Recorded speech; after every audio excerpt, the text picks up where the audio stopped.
안녕하십니까. 이렇게 영상으로 여러분들 만나 뵙게 돼서 반갑다는 인사 먼저 드리고요.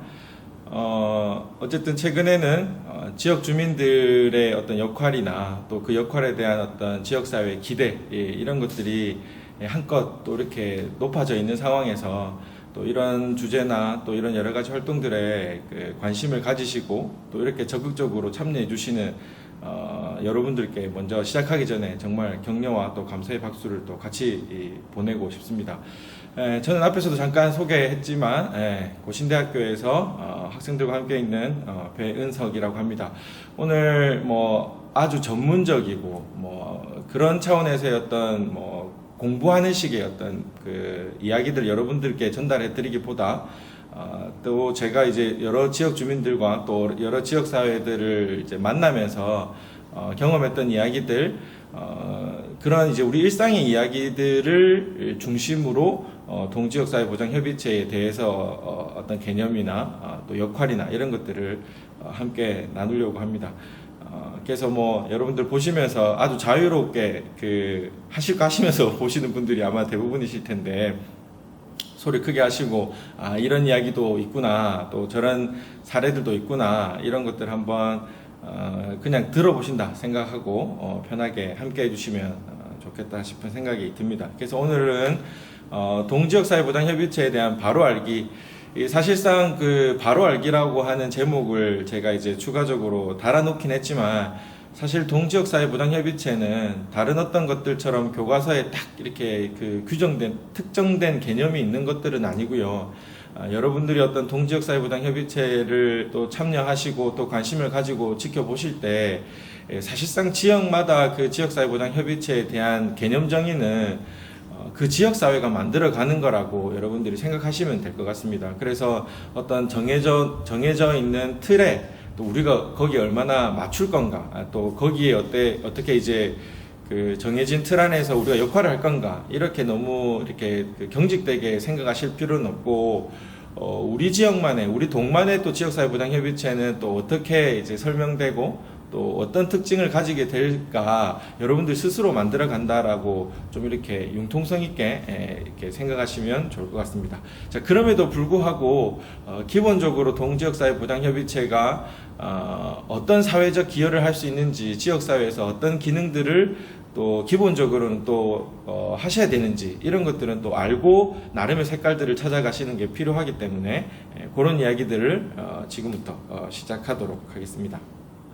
그래서 오늘은 그 동지역사회보장협의체가 사실 이제 이야기가 시작된 지는 이제 6, 7년 이렇게 되어 가고 있으니까 사실상 최근에 시작된 부분들은 아니죠. 그래서 지금 이 시점에 한 번쯤은 우리의 어떤 동지역사회보장협의체가 어떻게 혹은 왜 또 시작되었는지를 한번 짚어볼 필요가 있다, 이런 생각이 듭니다. 그리고 두 번째로, 그래서 그런 배경들을 통해서 우리가 생각해 볼 때 지금 또 앞으로 우리가 동지역사회보장협의체가 어떤 역할을 지역사회에 해내야 될 것인지에 대해서 자연스럽게 이어가도록 하겠습니다.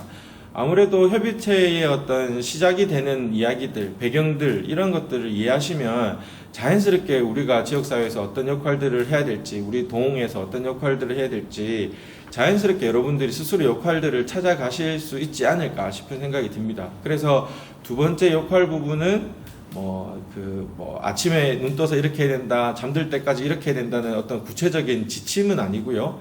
방향성 정도만 여러분들과 함께 나누도록 하겠습니다. 동지역사회보장협의체의 시작, 사실상 여러분들이 지금은 50대가 되시고 60대가 되셔도 어린 시절 이제 시골에 사셨던 경험들이 이제 대부분 없으실 겁니다. 이제 80대, 90대가 아닌 이상 이미 산업화가 시작된 이후에 태어나고 또 도시 중심으로 성장해 오셨던 분들이 지금의 또 40대부터 60대이시기 때문에 시골의 정서를 이렇게 직접 체험하시진 않으셨겠지만, 그럼에도 불구하고 여러분들의 20, 30년 전에 어린 시절, 혹은 3, 40년 전에 어린 시절을 한번 떠올려 보시면 좋을 것 같습니다. 그래서 지금 저와 함께하는 시간만큼은 전혀 이렇게 신경 쓰지 마시고 한껏 나 때는 이런 생각들을 하시면 좋겠습니다. 나중에도 말씀드리겠지만 나 때는 이렇게 말하는 게 사실은 그 정신 건강이나 신체 건강이 너무 좋아요. 그래서 나 때는 이렇게 하고 그때의 어떤 정서와 어떤 행동을 다음 세대에 강요하는 게 문제지, 나 때는 이렇게 하고 회상하는 것은 너무나 인간의 어떤 생애 주기나 지금의 어떤 중년기나 노년기에서는 정말로 필요한 것들이거든요. 그래서 부담스러워하지 마시고 한번 여러분들의 어린 시절을 한번 생각해 보시면 좋겠습니다. 저도 마찬가지 그 20년, 30년 전에 동네에서 자랐던 한 꼬마였던 그 시절을 생각해 보면 이제 그 굉장히 지금과는 조금 다른 모습들이 좀 있죠. 그래서 그 함께 모이고, 그래서 뭐 부모님이 나간다 하면 그 아파트 같은 경우는 경비실 앞에 앉아 있는 이제 평상이나 그런 데 앉아 계시고, 소위 말해서 이제 마실 갔다 올게 이렇게 되는 거죠. 그리고 이제 그때는 또 학원도 서로 많이 다닐 시절이 아니라서 뭐 이제 그 함께 또 기르기도 하죠. 우리 집에 와서 놀다가 그냥 그 끼니가 되면 같이 밥 먹고 시간 되면 집에 가고 그렇게 되는 거죠.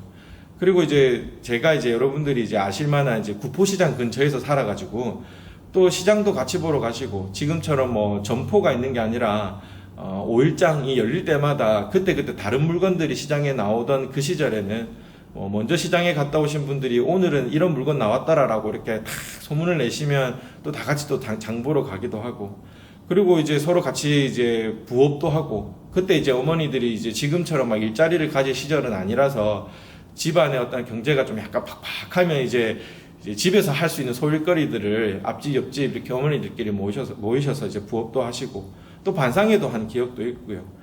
그리고 이제 지금처럼 막 고층 아파트는 아니었기 때문에 또 이사하면 아파트 전체는 아니더라도 적어도 마주보고 있는 옆집이라든지 우리 라인 정도는 이제 떡도 돌리고, 제 어릴 때는 계단 청소도 이렇게, 지금은 대체로 이제 청소 업체들이 나와서 이렇게 아파트 뭐 관리나 청소 같은 것들을 하시지만, 그때는 이제 다 아시겠지만 뭐 인터폰 이렇게 확 돌려가지고 일주일에 한 번씩 청소하러 나오세요 하면 이제 집에서 대표 선수 한 명씩 나와가지고 계단 청소도 하고 골목 청소도 했던 시절, 이제 그때가 있는 거죠. 그래서 동지역사회보장협의체는요, 결론적으로 쉽게만 말씀드리면 이런 방식을 회복하자는 게 아니라 이런 방식이 있었던 그때의 정서를 회복하는 게 사실은 궁극적인 목적입니다. 그래서 앞에 보시는 것처럼 그래서 함께 청소해야 된다, 그래서 함께 장을 봐야 된다, 함께 일자리를 마련해야 된다, 이 차원이 아니라 함께라는 데 여러분들이 좀 초점을 두실 필요가 있습니다. 이것들이 다 어쨌든 이웃의 얼굴을 보게 만드는 장치들인 거죠. 그래서 지역사회보장협의체는 이런 이야기들을 토대로 생각해 볼 때 가장 먼저 고민하셔야 될 거는 우리 주민들끼리, 이웃들끼리 어떻게 하면 자주 얼굴을 맞대게 할 것인가, 이제 그런 것들이 이제 궁극적인 이제 목표다, 활동 내용이다, 이렇게 생각하시면 되겠습니다. 생각보다 지금 이야기가 말이 많아지고 있습니다. 그래서 근데 여러분 지금을 한번 생각해 보시면, 제가 이제 한 아파트에 이제 이렇게 살면서 한 번은 혼자 이제 있었는데, 밑에 집에 항상 그 싸우는 소리가 들리고, 항상 좀 불안감을 주는 이제 밑에 집이 있었어요. 한 번은 집에 혼자 있는데 밑에 집 아저씨가 올라오신 거예요. 그래서 엘리베이터에서 마주쳐도 이제 약간 부담스러운 이웃도 있을 수 있잖아요. 그래서 이렇게 그 아저씨가 올라오신 거예요. 그래서 역시나 이렇게 구멍으로 이렇게 누군가 이렇게 봤더니 역시나 그 수염도 며칠 안 깎으신 이제 그 스타일로 역시나 이렇게 런닝 셔츠 이렇게 나시만 딱 입고 이렇게 올라오신 거예요. 그래서 굉장히 부담스럽게 문을 열어드렸더니 그분 하시는 첫 마디가 뭐냐면, 서로 이제 눈도 안 마주치죠. 그래서 그분이 하시는 말씀이 뭐냐면 첫 마디가 그거였습니다. 내가 싸우려고 하는 건 아니고 집에 물이 새는 것 같다, 이렇게 하시는 겁니다. 그래서 물 새면 아파트에서 이제 윗집이 책임져야 되잖아요. 그래서 어디가 새나요? 이렇게 빨리 공사해 드릴게요 하고 이제 말을 끝마치려고 했는데 그분이 문을 탁 잡으시면서 하시는 말씀이, 내가 싸우려고 하는 건 아니고 밑에 와서 한번 봐라, 이렇게 하시는 겁니다. 그래서 이렇게 밑에 와서 보겠다 이렇게 했는데 그 다음부터 아저씨가 계속 말씀을 건네실 때마다 싸우려고 하는 건 아니고 이렇게 하시더라고요. 그래서 이제는 이웃을 본다는 게 그 어떤 갈등 상황, 싸움거리가 생기지 않으면 굳이 이웃을 보지 않는 그런 부정적인 그 사건이 생겨야 그제서야 이웃을 보게 되는 이제 그런 그 요즘의 어떤 시대구나, 이런 생각들을 좀 하면서 이제 그런 것들을 다시 되돌려 놓는 거죠. 예, 그래서 여러분들이 최근에 이제 느끼시는, 물론 이제 여러분들이 사시는 동네는 이미 많은 그런 정서들이 이제 회복되고 있을 수도 있겠지만, 그럼에도 불구하고 최근에 느껴지는 이런 그 각박함, 이런 것들이 이제 왜 일어날까, 그런 것들이 이제 대표적으로 그 사건으로 드러나는 것들이 있는데, 이 동지역사회보장협의체 사실 뭐라 해야 될까요? 점화를 시킨 사건이라고 이제 생각하시면 되는 거죠.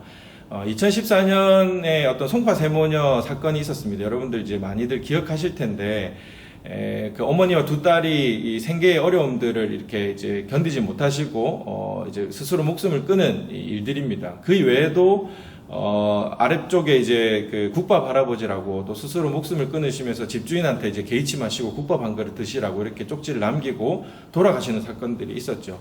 근데 이 사건들, 그러니까 예를 들면, 한 가족이나 한 개인이 생계가 어려워서 스스로 목숨을 끊는 일은 60년대나 70년대에는 사실상 전국적 이슈나 화두가 되기는 어려웠어요. 다들 비슷한 형편들이 셨기 때문에. 근데 왜 지금은 전국적으로 이제 이슈가 될까? 이런 것들을 생각해 보면, 주변에 굉장히 많은 복지 자원과 서비스 기관들과 프로그램들이 많고 또 정부에서 또 혹은 지방 정부에서 전달되는 어떤 급여나 이런 것들이 많은데 왜 그들이 그것을 몰랐을까? 왜 그들이 그것을 이용하지 않았을까? 그것을 이용하지 못하고 왜 스스로 목숨을 끊었을까? 여기서 이제 저희가 놀라는 지점이 있는 거거든요. 예전에는 그래 없었으니까 그럴 수 있다 치지만 최근에는 충분히 이용할 수 있는 자원들이 지역이나 또 여러 가지 시설들에서 있는데 왜 그렇게 극단적인 선택을 하셨을까에 대한 이제 궁금증들인 거죠. 그래서 이쯤에서 이제 여러분들이 이제 복지 체감도라고 하는 것들을 한번 상기시켜 볼 필요가 있는데 이제 복지 체감도는 여러분들이 이제 글자 그대로 다가오시는 것처럼 복지, 소위 말해서 그냥 인간다운 삶, 그냥 살만한 삶, 그죠? 이제 그런 것들이 얼마나 스스로 느껴지는가에 대한 게 이제 복지 체감도거든요. 아, 나는 살만하구나. 뭐 이 정도면 뭐 그럭저럭 살아갈 만하지. 라고 느끼는 게 이제 복지 체감도인데, 이 복지 체감도를 이제 복지 체감도에 영향을 주는 게 저는 크게 세 가지라고 생각합니다. 첫 번째는 그러한 이제 우리가 인간답게 살아가는데 필요한 서비스들이 가까이 있어야 돼요. 이제 접근성이라고 이제 표현하는 거죠. 여러분 아시다시피 몸이 막 너무 아픈데 엄청난 이제 중요한 이렇게 수술이나 이런 것들을 받아야 되는데 유명하신 명의가 서울에 있다더라 이렇게 되면 뭐 불편하잖아요. 그래서 좋은 의사, 좋은 서비스, 좋은 뭐 이렇게 프로그램들이 우리 주변에 있으면 더 좋잖아요. 가까이 있으면 더 좋잖아요.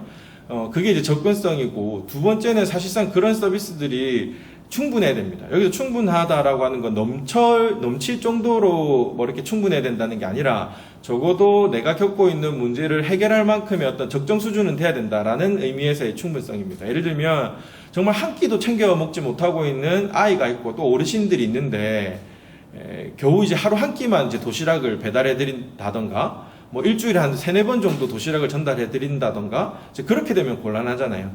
적어도 기본적인 어떤 그 문제를 해결할 수 있을 만큼의 수준은 돼야 된다는 거죠. 근데 이 접근성과 충분성이 있는데 한 가지 우리가 놓치고 있는 게 물론 이제 추상적인 개념이긴 하지만 이 변화에 대한 기대입니다. 변화에 대한 기대. 이게 뭐냐면 가까이 있고 적절하게 제공되는 이 서비스들 때문에 아 내가 내일도 살아갈 수 있겠구나. 내년에도 새로운 꿈을 꿔도 되겠구나. 이런 것들에 대한 변화에 대한 기대거든요. 근데 여러분 생각해 보시면 그 접근성과 충분성은 그 정부가 잘해요. 그러니까 옆에서 이제 사회복지사 선생님들이나 동에 계신 분들이나 구에 계신 분들이나 주변의 전문가들이 이 접근성과 충분성은 굉장히 이제 잘 수행해내고 계시죠. 그런데 이제 이 변화에 대한 기대를 한번 생각해 보실 필요가 있는데 이 내일에 대한 기대죠. 내일도 재미난 일이 있겠구나. 내일도 즐거운 삶이 있겠구나. 이런 기대인데 여러분 예전에 소풍 갈 때를 한번 생각해 보십시오. 소풍 갈 때. 이 소풍 갈 때 이제 언제 설레느냐를 한번 생각해 보시면 다들 이제 이구동성으로 이제 같이 이제 막 지금 아마 보시면서 외치실 텐데 다 전날이죠. 전날. 소풍 가기 전날에 제일 설레죠. 생각해보면 내일 소풍이라는 그 사실 자체가 있기 때문에 설렌다기보다는 내일 소풍 가서 친구들이랑 다시 도시락 같이 나눠 먹고 쉽게 말하면 그냥 도시락 같이 까먹고 또 같이 보물찾기 하고 이런 어떤 친구들과의 어떤 욕동, 그리고 서로 노래 자랑하고 장기 자랑하고 박수 쳐주고 이런 이슈들이 있기 때문에 내일이 기대가 되는 거거든요. 그럼 우리 한번 생각해 보세요. 이렇게 이제 코로나가 굉장히 괜찮아져 가지고 이제 동지역사회보장협의체 이제 위원들이나 주민분들끼리 으쌰으쌰 해가지고 뭐 광주나 경기도에 뭐 우수 지역 우리 그 한번 공부하러 가보자, 벤치마킹하러 한번 가보자 이렇게 해가지고 며칠 뒤에 이제 고속버스 다 예약되어 있고 우리 같이 출발하자라는 계획들이 딱 서 있잖아요. 그럼 여러분들 그게 무슨 마음으로 무슨 이유로 기대가 되십니까? 야, 이때는 이제 마음에 손을 얹고 한번 생각해 보셔야 되는데, 선진지 가서 배워와야지.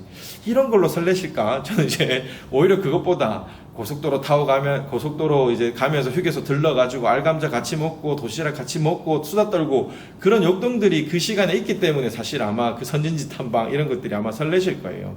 그게 결코 나쁘다는 게 아닙니다. 그래서 여러분 생각해 보시면 내일에 대한 기대는 서비스가 많고 가까이에 있는 것도 중요하지만 사실상 소통하고 관계를 맺을 수 있는 이웃이 있을 때 훨씬 더 내일에 대한 기대들이 생기는 거죠. 이걸 전적으로 보여주는 게 이제 보시는 어떤 그 내용인데 이게 무엇일까 한번 생각해 보십시오. 동일한 사건을 과거에는 이렇게 표현했는데 현재는 그 동일한 사건을 표현하는 방식과 이 내용들이 좀 달라졌어요. 그 기점이 언제냐면 여러분들이 다 몸으로 겪으셨을 이제 IMF 97년도에 IMF 이전과 이후인데 예전에는 그 사건을 설명할 때 혼자 뭐 긴 글, 소동, 그래도 이렇게 이제 그 사건을 설명하는데 IMF 이후에는 동일한 그 사건을 설명할 때 함께 짧은 글, 조용히 절망 이렇게 표현됩니다. 이게 뭘까요? 어떤 사건을 설명하는 표현일까요? 이거 맞추시면 이제 굉장한 수준에 이르셨다. 이렇게 하산해도 된다. 이렇게 말씀드릴 수 있는데, 이거는 여러분들이 이제 팍 머릿속에 떠오르셨을 텐데, 자살입니다. 자살.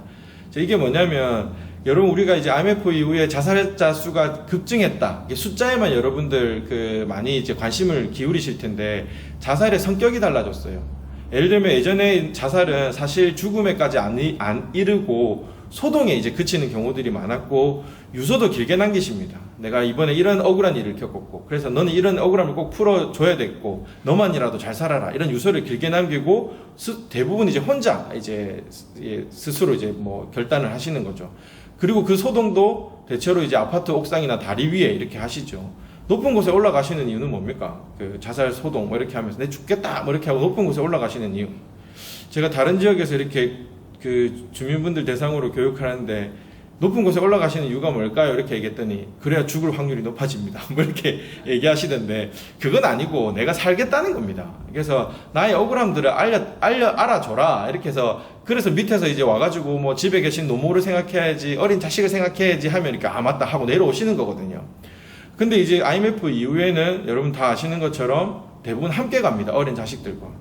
그리고 유서도 그렇게 남기지 않아요. 아까 보시는 것처럼 뭐 유서가 요즘에 거의 없거나 뭐 이렇게 남기지 않으시죠. 그리고 굉장히 외곽으로 가서 누구도 알지 못한 한참 지나서야 발견될 만큼 굉장히 조용히 이제 결단을 하시는 경우들이 많죠. 이걸 보면 예전에는 내 목숨을 끊더라도 미래에 대한 기대와 희망은 남겨놓고 가는 겁니다. 근데 지금은 자식들까지 데리고 가고 유서가 없고 억울함을 풀어달라고 하는 요청도 없는 것을 보면 사실은 죽음 이후의 어떤 미래에 대한 생각들은 없으신 거죠. 그래서 우리가 내일에 대한 기대들을 설레임들을 좀 잃어가는 시대인 거죠. 그러면 여러분 앞에 보시는 것처럼 그런 설레임은 또 누구를 통해서 가질 수 있을까 이런 것들을 생각해 보면 관계성이라는 거죠. 관계성. 이 관계성이 이제 여러분들 왜 자꾸 제가 이렇게 이런 얘기들을 이제 드리냐 하면 여러분들이 협의체 활동할 때 이런 것들을 마음속에 기본적으로 탑재해 두셔야 우리가 뭘 해야 될지에 대해서 아마 감이 잡히시고 아이디어도 낼 수 있을 것 같습니다. 보시는 것처럼 하버드 대학에서 800명 정도를 대상으로 80년 동안 추적한 연구가 있습니다. 800명을 대상으로 80년 동안. 정말 귀찮게 이제 쫓아다닌 거겠죠. 그래서 여러 가지 이제 연구들을 했는데 그 중에 한 가지 연구 주제가 뭐였냐면 무엇이 당신의 인생을 행복하고 신체적으로도 건강하게 만들었을까? 이런 질문들입니다. 근데 대부분의 사람들이 뭐라고 대답했냐면 내가 행복하고 건강할 수 있었던 이유는 좋은 관계다. 좋은 관계. 근데 여러분 여기서 오해하시지 마셔야 될 게 여기서 말하는 좋은 관계는 사이 좋은 관계를 말하는 게 아닙니다. 여러분, 우리가 인생 살면서 어떻게 10명이면 10명 다 친근하게 다 지내겠습니까? 정말 이제 보기 불편한 이웃들도 있죠. 그죠? 근데 그런 것까지 다 포함해서 다양하고 많은 사람들과의 어떤 관계를 유지하고 살아가는 것이 좋다는 겁니다. 그래서 밑에 보시면 언제나 원만할 필요는 없지만 누군가는 티격태격 다투기도 하겠죠. 근데 그렇다고 해서 바로 단절해버리고, 여러분 그렇잖아요. 주민 모임 하다가 어떻게 10명이면 10사람 다 마음에 들겠습니까? 티격태격 하는 이웃들도 있겠죠. 그렇다고 주민 모임에서 나오거나 막 그만하거나 막 이렇게 하시지 말고 계속해서 관계를 유지하는 게 여러분들에게 훨씬 더 건강할 수 있다는 겁니다.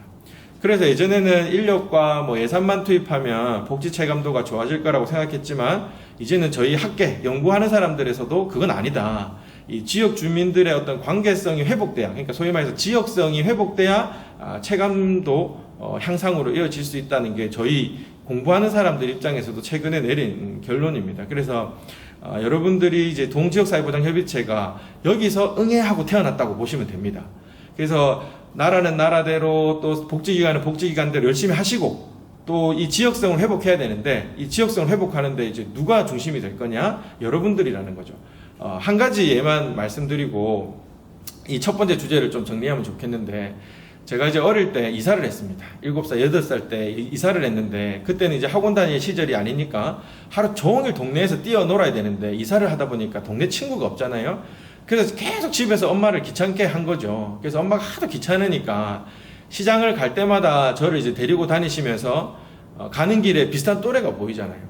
너 몇 살이니? 그래서 뭐 7살, 8살인데요. 얘도 7살이거든? 둘이 친구야. 이렇게 하셨거든요. 여러분 머릿속에 그 장면을 떠올려 보세요. 세상 민망한 일이 없습니다, 여러분. 그래서 그 친구가 되고 이웃이 된다는 건 정부의 지침에 따라 이웃이 되세요. 뭐 친구가 되세요. 이런 걸로 안 돼요. 뻘쭘하나마 한번 모임에 나가서 뭐 갖고 놀아, 뭐 이렇게 오늘 내가 가지고 있는 장단감 가지고 왔는데, 이렇게 해야 관계가 시작되고 지역성이 시작되는 거거든요. 그거는 정부나 전문가 선생님들이 하기 싫어서, 역량이 안 돼서 문제가 아니에요. 그분들의 정체성상 맞지 않는 거예요. 그것들을 우리가 풀어내야 되는데, 그게 누구냐? 우리 이웃이고 우리고 지역 주민이라는 거죠. 이런 생각들이 이제 만들어지면서 동지역사회보장협의체가 땅 하고 이제 출발이 되었다 보시면 됩니다. 그래서 밑에 제가 어디서 이제 좋은 말 하나 가져왔습니다. 우리가 완전한 인간성을 성취할 수 있는 것은 오로지 지역사회를 통해서이다. 이 지역사회를 통해서라고 하는 이 지역사회는 사실은 커뮤니티, 관계성, 지역성으로 여러분들이 해석하시면 될 것 같습니다. 여기서 협의체가 시작됐다라는 거 아시면 우리가 뭘 해야 될지를 아마 좀 더 약간은 구체적으로 머릿속에 그림을 그릴 수 있지 않을까 싶은 생각이 듭니다. 네, 지금까지 말씀드린 것처럼 동지역사회보장협의체의 출발, 이런 것들에 대한 또 이해가 되시면 앞으로 어떤 역할들을 해야 될지 이제 감이 잡히실 텐데, 동지역사회보장협의체의 역할은 뭐 여러 가지 뭐 보건복지부 지침이나 여러 가지 지침들이 있지만, 그 복잡한 내용은 다 차치하더라도 딱 두 가지만 건진다라고 하면 그 동협의체에 대한 기대는 이제 두 가지 정도로 이제 압축될 수 있습니다. 첫 번째는 이제 사각지대 해소입니다. 사각지대 발굴. 뭐 아마 이제 지역 주민분들도 정말 귀에 딱지가 않도록 이제 많이 이제 들으셨을 텐데, 사각지대 발굴이고요. 또 하나는 어쨌든 그 발굴된 사례에 대해서 어떻게 이제 지원하고 지지할 건가에 대한 지역사회의 어떤 자원, 그 자원 스스로도 찾아내고 또 연계하고, 아까 말씀드린 뭐 송파 세모녀 사건이나 또 국밥 할아버지 사건들을 보면 주변에 자원이 있는데 연결되지 못한 문제들이 있기 때문에 그 자원과 연결하는 것, 이제 그런 것이 이제 사각지대 발굴과 함께 크게 두 가지 이제 동지역사회보장협의체에 기대하는 역할들이라고 생각하시면 됩니다. 이 지역 주민들이 이제 이웃을 발굴하고 또 우리 지역사회에 있는 자원들을 발굴할 때 아까 말씀드렸던 이제 복지 체감도, 이제 내일에 대한 기대, 또 내년을 꿈꿀 수 있는 그런 또 삶에 영향을 미칠 수 있다라고 보는 거죠. 근데 이제 사각지대 발굴이랑 지역사회 자원 연계, 뭐 이 두 가지를 좀 이제 말씀드릴 텐데, 첫 번째 사각지대를 우리가 좀 잘 이해하실 필요가 있어요. 사각지대는 우리가 워낙 많이 쓰는 말들이긴 한데, 한번 또 개념 규정을 명확하게 하고 넘어갈 필요가 있는 게 뭐냐면, 여러분 사각지대라는 말을 일상에서 어떨 때 이제 제일 많이 쓰십니까? 보통 운전하실 때 아마 요즘에 이제 좋은 차들이 많아서 이제 그런 것도 다 피해주긴 하지만 옛날에 생각해 보면 이 운전할 때 이 사각지대로 인한 접촉 사고 이런 것들 이제 그런 것들 언급할 때 이제 많이들 말씀하실 텐데 아시다시피 운전할 때 사각지대는요 저기 멀리 있는 어떤 다른 차량을 말하는 게 아니라 나랑 바짝 붙어 있는데 내 시야에 보이지 않는 거를 이제 사각지대라고 하잖아요. 그래서 이런 이제 사전적 의미를 좀 찾아보면 저는 군사적 의미에서의 사각지대가 이제 가장 방금 말씀드린 취지에 딱 정확한 정의인 것 같은데 군사적으로 이 사각지대는 뭐냐면 무기의 사정거리 또는 관측자의 관측 범위 안에 있으면서도 지형 따위의 장애로 인하여 영향력이 미치지 못하는 구역이거든요. 그러니까 가까이 있지만 장애물 때문에 보이지 않는 그게 이제 사각지대라는 거거든요. 그래서 여러분들이 이제 사각지대를 발굴한다라고 했을 때 뭐 산에 산삼캐로 가듯이 멀리 나서야겠다 이런 게 아니라 이 옆집부터 먼저 살펴보는 게 사실은 사각지대 발굴입니다. 그래서 가까이 있지만 시간대가 맞지 않아서 아니면 아까처럼 같이 청소하고 뭐 반상회하고 그런 시절이 아니기 때문에 만날 기회가 없잖아요. 그래서 시간대가 달라서 활동 공간이나 범위가 달라서 또 뭐 이런 것들 그런 장애물들 때문에 얼굴을 저 집에 누가 사노 이런 느낌도 있잖아요. 이제 거기가 사각지대라고 보시면 됩니다. 그래서 멀리 가방 메고 찾아나셔야 될 게 사각지대 발굴은 아니고요. 가까운 이웃집에서의 누가 사는지 이런 것들을 먼저 살펴보시는 게 사각지대 발굴이라고 보시면 됩니다. 근데 이제 사각지대 발굴도 이제 워낙 우리 사회에서 이슈가 되다 보니까 많은 영역과 많은 주체들에서 사각지대 발굴을 위해서 뛰어다니시죠. 근데 여러분 사각지대 발굴을 할 때도 각각의 주체가 할 수 있는 게 있고 또 할 수 없는 것들이 있습니다. 예를 들면 우리 지역사회에 어려우신 분들 이 사각지대를 찾아내는데 뭐 3가지 주체가 있다라고 하면 이제 뭐 공무원 선생님들 같은 이제 공공이 있을 거고요. 또 사회복지사 선생님들 같은 이제 민간 사회복지 기관들이 있을 거고 또 이 자리에 있는 여러분들과 같은 주민들이 있을 텐데 공공에 계신 분들은 기본적으로 법에서 정해놓은 기준에 따라서 그 기준에 미치지 못하시는 어려운 분들을 제일 잘 찾아냅니다. 뭐 최저생계비에 미치지 못하거나 뭐 이런 분들이 있잖아요. 뭐 소득이 이제 확인되지 않으시는 분들, 뭐 가족이 뭐 이제 헤어지신 분들, 뭐 이렇게 이제 법적 기준에 따라서 거기에 미치지 못하시는 분들을 정말 최고로 잘 찾아내시죠. 또 그리고 민간 사회복지사 선생님들은 굉장히 문제가 복잡하고 심각하고 오랫동안 또 이렇게 그 문제를 이렇게 다듬어 가셔야 될 그런 복잡하고 다양한 문제를 경험하시는 소위 말해서 심각한 사례들을 잘 찾아내십니다. 근데 여러분 이제 이 두 영역이 못하는 게 있는데 이 못한다는 것도 역량이나 어떤 관심 정도가 떨어져서 못한다기보다는 그 주체의 정체성상 주어진 역할이 아니기 때문입니다. 근데 이제 우리 주변에 어떤 사각지대들이 있냐면 문제가 막 심각하진 않아요. 그죠? 근데 이 사소한 문제인데 이 사소한 문제가 굉장히 오랜 시간 지속돼서 이제 속을 앓으시는 분들, 끙끙 앓으시는 분들, 그런 분들이 있거든요. 그래서 문제가 막 불거지거나 크진 않아서, 민간이나 공공에서 잘 드러나지 않는 분들이세요. 그래서 예전에 부산의 모 구에 주거 개선한다고 제가 한번 방문한 적이 있는데 굉장히 부촌이었어요. 그래서 2층 단독주택촌이었고 그 2층도 거의 한 집이 다 쓰시는 그런 부촌이었는데 제가 이제 갔는데 다른 분들이랑 갔는데 이제 쓰레기집 있잖아요. 쓰레기집. 근데 여러분 쓰레기집 하면 이제 저장강박증 많이 생각하실 텐데 그 집은 쓰레기를 주워 오셔서 저장강박증으로 인한 쓰레기집이 아니라 한 40년 동안 쓰레기를 안 치우셔서 쓰레기집이 되신 거예요. 그래서 뭐 화장실, 부엌, 뭐 마루 할 것 없이 그냥 뭐 진짜 속된 표현으로 정말 박살이 나 있는 거예요. 그래서 제가 이제 들어가려고 하니까 이제 슬리퍼를 이제 신을까 이렇게 했는데 신발 신고 그냥 들어오라 하시더라고요. 그래서 그만큼 집이 이제 난리였어요. 그래서 안방에 가니까 이제 드신 컵라면이 이렇게 쌓여 있더라고요. 근데 기술도 좋으시지 컵라면이 천장에 닿도록 이렇게 쌓으셨더라고요. 그래서 그만큼 일상이 관리가 안 되시는 분인 거죠. 이게 한 10년 전 이야기인데 그럼에도 불구하고 이 2층 단독주택이랑 이제 운행하지 않는 차량이 2대가 다 본인 이름으로 돼 있으니까 주변의 공식적인 기준에 따라서 도울 방법이 없는 거예요. 이런 분들은 지역 주민들이 또 나서서 이렇게 도와드리는 사례가 있는데, 예를 들면 이제 이런 것들이 공공과 민간에서 어쩌면 이제 하기 어려운 일들을 누가 할 수 있느냐를 물어보면 지역 주민들이시라는 거죠. 그래서 여러분들이 주위를 둘러보실 때는 막 너무 심각하고 너무 어려워 보이고 이런 사례들도 물론 이제 보이시면 찾으시지만, 대체로 그런 분들은 이미 공공이나 민간기관에서 뭐 사례관리 뭐 이런 거 많이 들어보셨을 텐데 이미 다 개입하고 계실 가능성이 높아요. 그래서 누가 하겠지라고 이렇게 버려두라는 건 아니고요. 근데 여러분들이 특화돼서 잘 찾아낼 수 있는 이웃들은 문제가 커 보이진 않지만 항상 뭔가 우울한 느낌들이 좀 들고 잘 안 보이고 이런 분들을 주로 찾아내셔야 됩니다. 한 가지 예만 더 말씀드릴게요.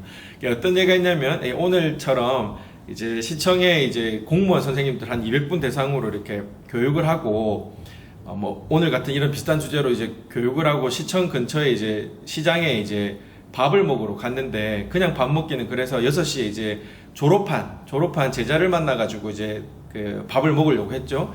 그래서 한 4시간 동안 강의하고 나니까 굉장히 허기지죠. 허기져가지고 빨리 이제 밥집을 찾으려고 이제 분주하게 발걸음을 옮기는데, 할머니 한 분이 할머니 한 분을 따라잡게 됐습니다. 걸음이 너무 느리셔가지고. 아시다시피 또 할머니가 또 한 손에는 또 뭘 끌고 가시겠습니까? 잘 아시는 것처럼 또 폐지수레를 끌고 가시는 거예요. 근데 이제 허리가 이제 90도 이상으로 정말 땅만 보고 가시는 이제 할머니셨는데, 이제 그래서 큰 수레는 아니죠. 우리가 시장 갈 때 이제 바퀴 2개 달린 이제 그 수레를 가지고 이제 폐지를 조금 주우셔가지고 천천히 걷고 계시는데, 제가 그냥 지나칠 수가 없는 겁니다. 정의감의 치수사서가 아니라 옆에 누가 있냐면 졸업한 제자가 있죠. 그리고 이제 하필 제 전공이 이제 사회복지다 보니까 그냥 지나칠 수가 없어가지고, 할머니 제가 끌어드릴게요 하고 이제 수레를 끌고 갔는데, 할머니가 이제 걸음이 느리시니까 젊은 사람들 쫓아가기 힘드니까 엄청나게 이제 차이가 나는 거예요. 그래서 배고파서 빨리 식당을 찾아야 되는데 할머니는 세오라 내오라 하고 이렇게 저 멀리 이제 거리가 떨어지시는 거죠. 근데 여러분 잘 아시다시피 사회복지 서비스는 안 주는 것보다 더 나쁜 게 뭐겠습니까?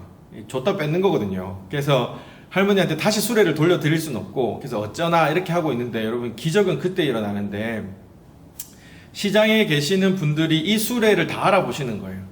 그거 기말매 수레제 뭐 이렇게 다 알아보시는 거예요. 그래서 놀랍게도 제가 한 번도 가보지 못했던 시장 안에 고물상에 내비게이션 없이 코너 2번 꺾어서 주민들의 안내를 받아서 고물상에 전달한 적이 있거든요. 그래서 가는 곳곳마다 그 기말매 수레제 거기 맡기면 된다 이렇게 다 안내를 해주시는 거예요.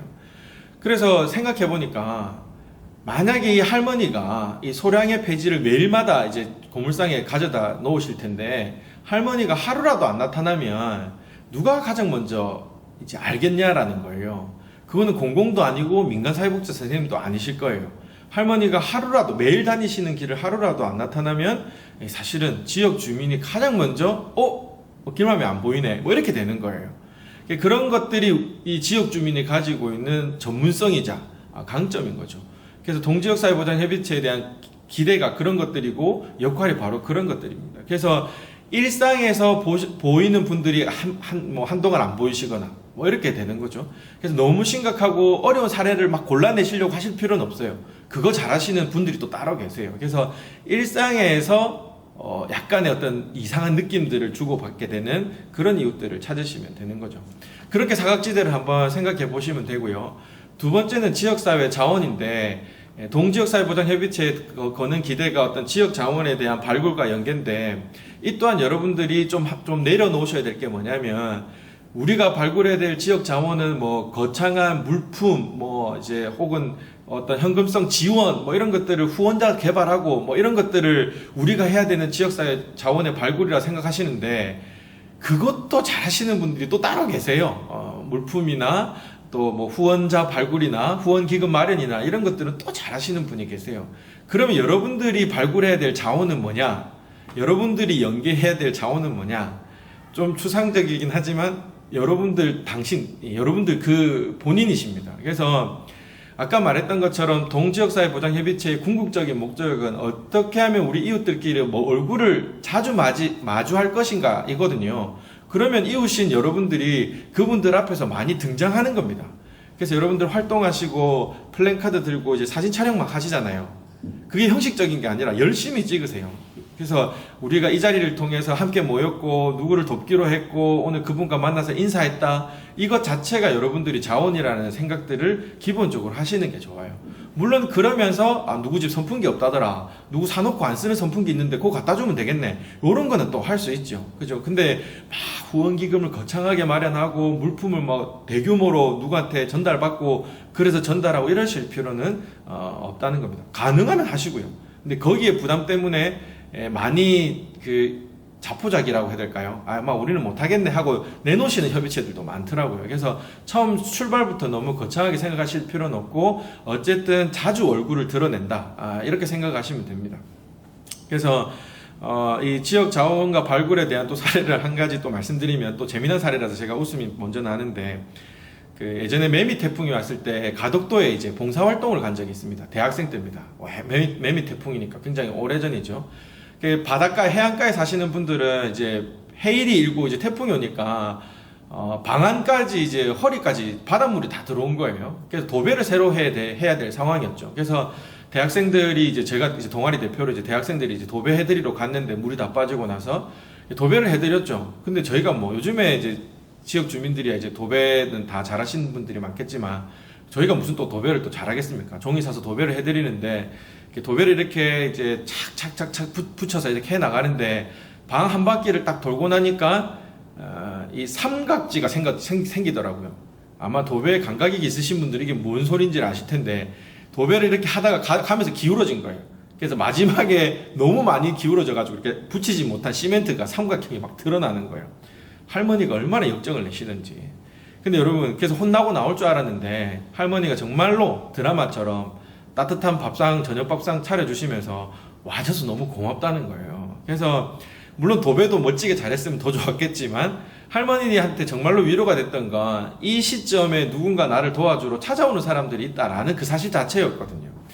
그런 것처럼 여러분들도 뭐 거창한 무언가를 들고 가야 민망하지 않게 두 손에 뭐는 들고 가야 되지 않겠냐 이렇게 생각하지 마시고 뭐 들고 갈 수 있으면 들고 가시고 그렇지 않고 한번 이제 얼굴을 내비치는 거 이제 그런 것들이다. 그러면 이웃들이 만날 수 있도록 하는 게 지역사회 자원의 발굴과 연계라고 하면 여러분들만 가면 힘들잖아요.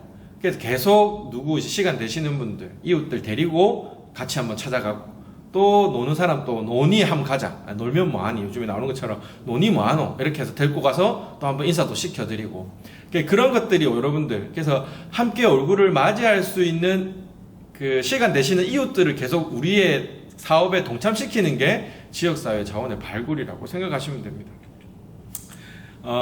그래서 이제 좀 더 약간은 구체적으로 지역사회 보장협의체의 어떤 역할이나 방향 뭐 이런 것들을 한번 말씀드리면 그 첫 번째로 여러분들은 협의체는 공공과 민간 전문 기관의 이중대는 아니다. 뭐 이렇게 좀 생각하셔야 됩니다. 그래서 이 말은 공공과 민간 기관과 협조를 하지 말라는 건 아닙니다. 적극적으로 협조하시되 우리만이 가지고 있는 주민만이 가지고 있는 아이디어를 내놓는데 망설이지 말아 달라는 겁니다. 그래서 그래 오늘 우리 뭐 하면 되는데 뭐 이야기하면 우리가 할게 이 정도의 태도가 아니라는 겁니다.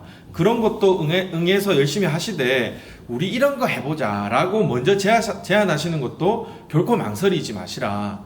오히려 지역사회 복지에 있어서 주민들이 알고 계시는 게 정답일 가능성이 더 높고 그게 더 전문적 가치는 있다. 그래서 아까 반복해서 말씀드리지만 그래 오늘 안건이 뭐고 뭐 오늘 우리 뭐 하라는 건데 그거 하면 되겠네 이게 아니라는 겁니다. 그래서 오늘 뭐 할지 우리 이렇게 하면 되겠지 라고 하는 것들을 여러분들이 적극적으로 협의체 모임에서 머리 싸매고 고민하시라는 겁니다.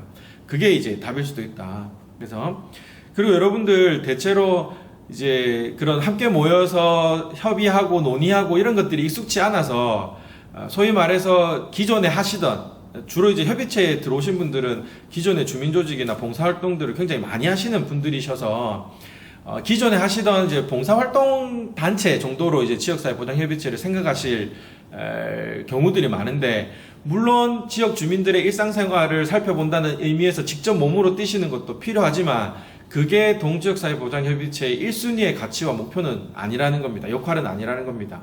오히려 지역사회의 여러 봉사단체와 주민조직을 컨트롤하는 컨트롤 타워라고 생각하시면 됩니다. 그래서 지역사회에 우리 이런 거 한번 해볼까?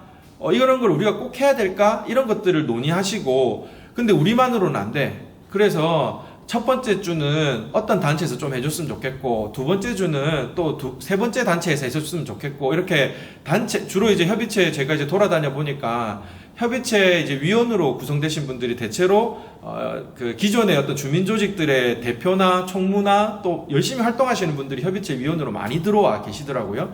그래서 오히려 이제 그 큰 일을 두고 여러 주민 조직의 협조를 구하고 뭐 이제 그 디자인을 하고 설계를 하는 그런 어떤 컨트롤 타워의 역할이라고 보시면 됩니다. 이게 컨트롤 타워다, 조정자다 이렇게 하니까 또 팔짱 끼고 이렇게 하시라는 건 또 아닙니다. 그래서 직접 몸으로 뛰실 건 뛰시되 또 큰 사업에 대해서는 또 여러 봉사단체와 주민조직에게 또 연계하고 조율하고 일정 잡고 하는 그런 어떤 운영의 어떤 그 컨트롤 타워, 운영기관이다 이렇게 좀 생각해 보시면 되고, 그래서 매주 뭐 이렇게 음식 만들고 이렇게 몸으로 뛰는 거에 너무 초점을 두실 필요는 없다.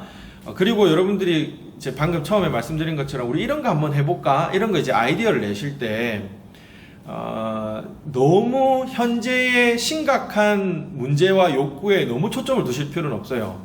그러니까 예를 들면 그런 거예요.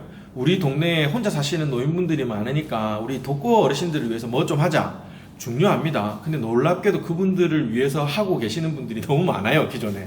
그래서 그분들을 무시하라는 게 아니라 그런 것도 여러분들이 일부 하시되, 지역사회보장협의, 동지역사회보장협의체는 현재 욕구에도 관심을 가지시지만 향후에 어떤 우리 동네가 이런 모습을 가졌으면 좋겠다라고 하는 어떤 미래지향적인 이슈들을 많이 논의하시고 그렇게 사업을 잡으시면 좋을 것 같아요. 예를 들면 다른 지역에는 그 지역에도 노인 인구, 혼자 사시는 노인 가구 수가 너무 많았던 거예요.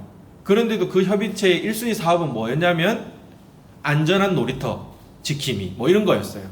그러니까 욕구 1순위에 대응하는 것도 좋지만 앞으로 우리 마을이 또 이렇게, 물론 이제 어린아이들을 돌본다고 미래지향적이다 이렇게 말하는 건 아닙니다. 그래서 뭐 환경적으로나 뭐 교육적으로나 여러 가지 뭐 위생적으로나 앞으로 우리가 갖춰가고 싶은 모습들에 대해서 그려가는 것들을 협의체에서 좀 더 고민해 보시면 좋겠다 싶습니다.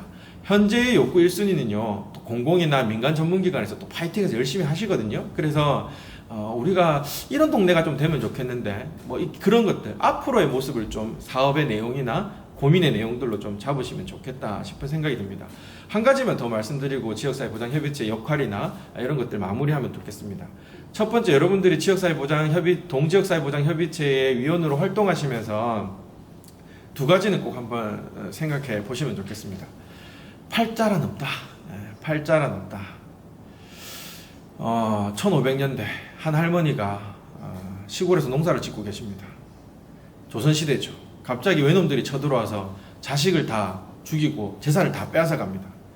그래서 할머니가 땅을 치면서 그렇게 말씀하십니다. 아이고 내 팔자야, 이렇게 얘기하십니다. 500년이 지나서 또 농사 짓고 있는데 또 외놈들이 쳐들어와 가지고 또 다 빼앗아 갑니다. 그때 할머니가 또 땅을 치면서 그렇게 말씀하십니다. 아이고 내 팔자야. 여러분, 그 상황에 문제가 닥친 이유는 내 팔자가 아니라 쳐들어온 나쁜 놈들 때문인 거죠. 그렇잖아요? 근데 우리가 겪고 있는 어려움이나 문제를 팔자라고 생각하는 경우들이 많아요. 근데 거기까지는 괜찮을 수 있어. 근데 우리가 이웃이 겪고 있는 그 문제를 바라볼 때 팔자인데 우짜겠노? 이렇게 생각하지 말자는 겁니다.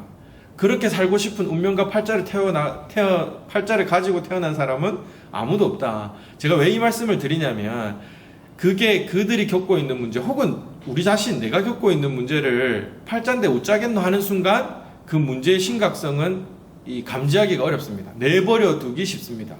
그래, 어렵네. 뭐 누가 도망간 걸 어쩌겠노? 아들이 뭐 도망간 걸 어쩌겠노? 사업이 실패한 거 어쩌겠노? 그렇게 내버려 두면 안 된다는 겁니다. 그래서 팔자는 없다. 우리 모두가 행복하게 살 이유와 권리들은 다 있다. 그래서 팔자 인식에서 좀 벗어나셔야 된다라는 거고, 또 한 가지는 게으른 사고는 차별을 낳는다. 이게 답이 안 나옵니다, 여러분. 뭐 회의하면 금방금방 답이 나오면 좋겠지만 답이 잘 안 나옵니다. 하지만 거기서 우리의 생각이 멈출 때 우리 지역에 소외받는 사람들은 더 헤어나오기 어려우실 거예요.